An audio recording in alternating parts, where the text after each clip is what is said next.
11 तारीख या 12 तारीख को जो आपने पिथौरागढ़ में बहुत बड़ा प्रदर्शन किया, उसके बाद सरकार की थोड़ी सी आंख खुली थी।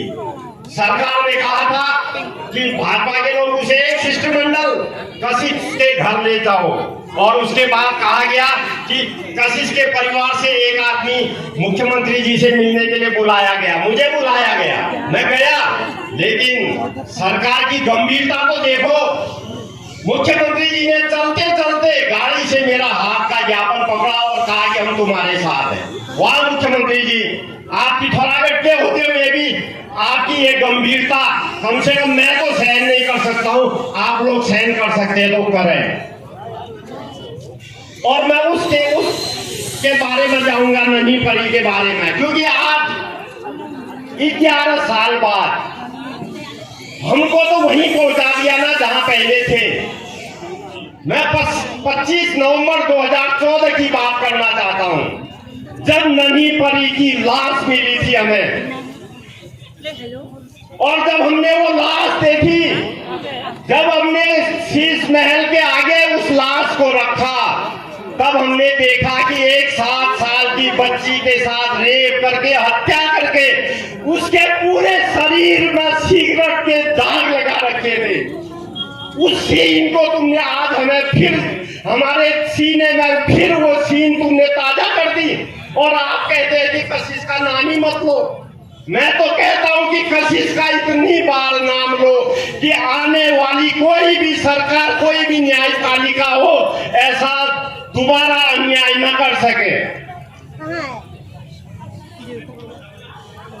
मैं कहना चाहता हूं उत्तराखंड सरकार से, जब आप केस हारे हैं तो क्यों नहीं हमारी एक छोटी सी मां क्यों नहीं मान लेते आप? हम कह रहे हैं कि एडिशनल एडवोकेट जनरल के अध्यक्षता में आप एक विद्वान वकीलों का पैनल गठित करके सुप्रीम कोर्ट में रिव्यू पिटीशन दायर करें, क्योंकि सुप्रीम कोर्ट में व्यक्तिगत हमने भी एक वकील रखा, लेकिन उसका कहना है कि सुप्रीम कोर्ट तभी इस याचिका को स्वीकार करेगा जब सरकार गंभीरता से, क्योंकि उन्हीं 3 जजों के बीच में ये रिव्यू पिटीशन जानी है जिन्होंने ये डिसीजन दिया है, इसलिए बहुत आसानी से वो अपना डिसीजन तो बदलने वाले नहीं है। इसलिए सरकार को गंभीर होना पड़ेगा।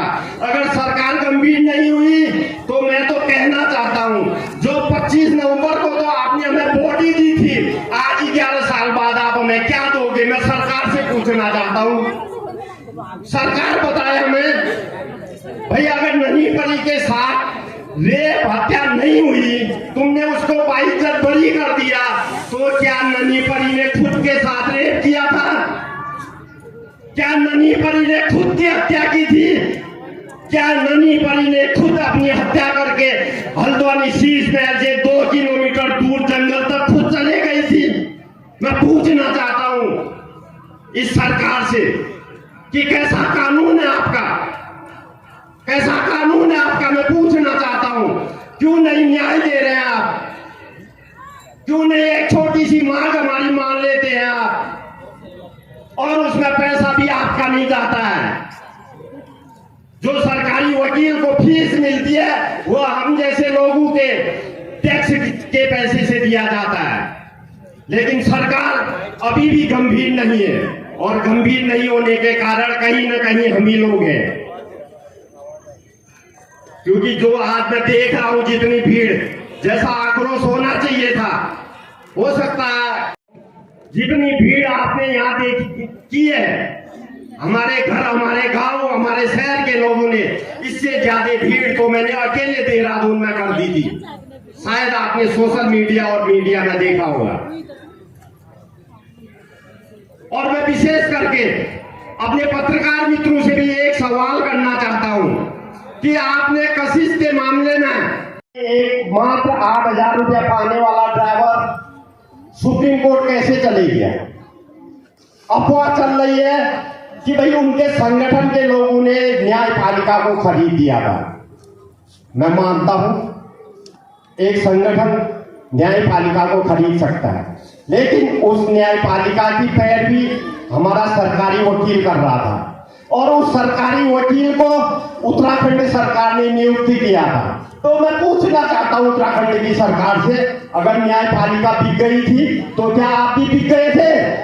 मैं सवाल करता हूं उत्तराखंड की सरकार से, अगर एक संगठन का आदमी, एक संगठन के लोग पैसे के बल पर न्यायपालिका को खरीद सकते हैं, तो मैं ये सवाल भी करना चाहता हूं, अगर वो संगठन एक दिन हमारे देश के प्रधानमंत्री और राष्ट्रपति को खरीद ले और कहे कि हम तुम्हारे भारत को गुलाम कर लेते हैं, तो क्या ये हम स्वीकार कर लेंगे?